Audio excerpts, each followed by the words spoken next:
তো চলো এখন আমরা এই গুপ্তধনের বাক্সটা খুলতে পারবো। কিন্তু হ্যাঁ, এতটা নিম্ন স্তরের একটা ডঞ্জনে অনেক ভালো গুপ্তধন পাওয়াটা খুবই মুশকিল।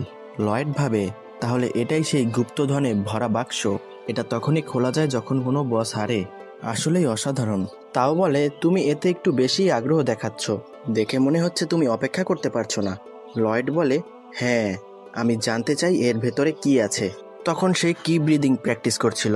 তাও এটা দেখে বলে সে কি ব্রিদিং এর মাধ্যমে শ্বাস নেওয়া খুব দ্রুত শিখছে। তখন সে আবার হ্যাং খায়। সে বলে, মনে হয় আমিও আমার গুপ্তধন পেয়ে গেছি।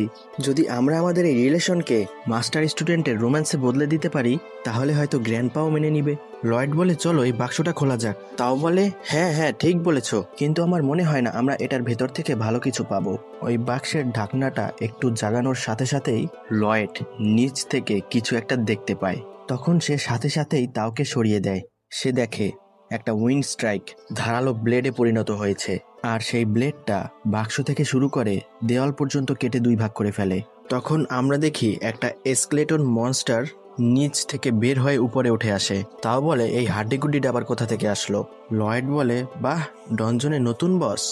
Visit this channel for full video.